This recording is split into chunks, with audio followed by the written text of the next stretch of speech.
Every day of my entire life, I lived like it was day one, week one of buds. So I prioritize trying to win the battle in the morning. So I always win the battle in the morning. So I get morning time, every morning I go for a run. That's the first thing I do every morning. Haven't taken a day off of running since December 2016. All right, so you're a retired Navy SEAL. You went through the Air Force Special Operations Community. You've deployed to Iraq, broken the world record for pull-ups, run a few ultramarathons. So what do you say when you're introducing yourself to people? Like, how do you introduce yourself to people with all of that? Well, kind of how you said it right there. I'm David Goggins. So what got you interested in the SEAL community in the first place? Like, what caught your eye? Well, I was spraying for cockroaches when I got out of the Air Force. I was spraying for cockroaches. I was about 297 to be exact. And I saw this Discovery Channel show on TV. And I was like, and that Discovery Channel show was just guys going through Hell Week. And I saw these guys freezing, a lot of water. And I was like, you know what? It brought back memories of me going through pararescue training. So at 297 pounds, I decided to try to be a Navy SEAL. And to make a long story short, I had to lose 106 pounds in less than 3 months. And that's where it became challenging for me. So I knew to lose 106 pounds in less than 3 months, we're looking at 3,500 calories is a pound. So I was basically doing a whole bunch of math in my head. So I knew if I were to stop and be stagnant, there was no calories being burned. So I just basically trained all day long. So that's how I went. And before I knew it, I lost the weight. But when you lose 106 pounds in less than 3 months, you're not in the best shape of your life. You got a lot of cardio in, but you're just not in great shape. So my first place in the Navy was buds. So, my first indoctrination to the real Navy was buds. So how did that go, like getting to buds then, not being in the greatest shape and maybe not necessarily healthy? I wasn't in bad shape, but my body was broken.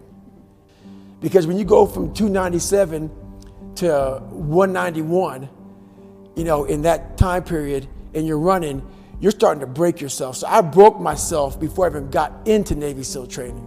My first time going through buds, I got to Hell Week, stress fractures, double pneumonia. I got rolled back day one, week one. Second time going through buds, I actually fractured my patella before I got into Hell Week. Made it through Hell Week with a fractured patella, went 2 weeks after Hell Week, and then, because I didn't want to get rolled back to day one, week one. Yeah. But I couldn't keep up with the class, got rolled back to day one, week one, after Hell Week. And then I went through my third time and I graduated that class. We had a guy die in that third Hell Week, class 235. So that's kind of how it happened. So what did that feel like to keep getting rolled back, keep going through Hell Week? Where did you go when you were doing that in your mind? What I started figuring out going through buds was that the harder something is, the more it was challenging my mind. So I had to find different ways to stay in the fight. And in staying in the fight, it got me tougher and tougher and tougher. So I'm actually happy I went through 3 Hell Weeks. I never examined myself. And as a human being, you got to examine yourself. And I guess the best place to examine yourself is Navy SEAL Hell Week. 3 times. So I got to examine myself a few times. So it started there. It started in Hell Week. And it's still going now at 43 years old. Once you graduated, after getting your trident, where did you go after that? I graduated August 2001, August 10th, 2001. And as we all know, less than a month later, September 11 happened, So once that happened, my guys were going to airborne school. We got the word about it. I went to SQT, SEAL qualification training. And after that, I went right to SEAL Team 5. And then my second platoon, we got the call. We went to Iraq. I was at SEAL Team 5, Bravo platoon again. Got the second call, went to Iraq. So that's kind of how that went down. I understand that you lost some friends in Operation Red Wings. So what did that feel like to you? Being that I was in 3 Hell Weeks, I knew a lot of the guys. I knew every guy that died on the operation. Mm-hmm. So the story touched me so much, I wanted to find a way to raise money for their families. So I found the Special Operations Warrior Foundation. If you're a special operator and you die, it will give 100% tuition to your son or daughter to go to college. Okay. Great foundation. So now I gotta find something to do to raise money for it. So I started Googling all these different races. I found the Badwater 135. So it's a 135-mile run through Death Valley in the summertime. Had no idea about ultra running. I'm 250 pounds, I'm a big meathead. So here I am, calling the guy up on Wednesday. He goes, hey, you got to qualify for this race. I go, how do you qualify? He says, you got to run 100 miles in 24 hours or less. I'm like, is that even possible? I haven't run over 20 miles the whole year. Yeah. Going through BUD/S, I started realizing that you have to learn to control your mind in these situations. Okay. So at mile 70, when I was in the worst shape of my entire life, I was able to draw on being calm. I was able to finish the race. What's your current daily workout routine? Like say on a long day where you have plenty of time to just do whatever. Well, even if I don't have plenty of time, I get it in. Yeah, I make it. So I prioritize trying to win the battle in the morning. So I always win the battle in the morning. So I get up in the morning time, every morning I go for a run. That's the first thing I do every morning. Haven't taken a day off of running since December 2016. Every day, up in the morning. So I also stretch out every day for about 2 to 3 hours, every day. I've missed 2 days in about 5.5, 6 years. So that's just my routine. And about 4 days a week, I'm in the gym hitting the weights because you can't just be a runner. So this is every single day, the monotony of my life, but this is what builds discipline. And not everybody, I'm not telling everybody to do this. But this is my lifestyle. This is how I build self-discipline.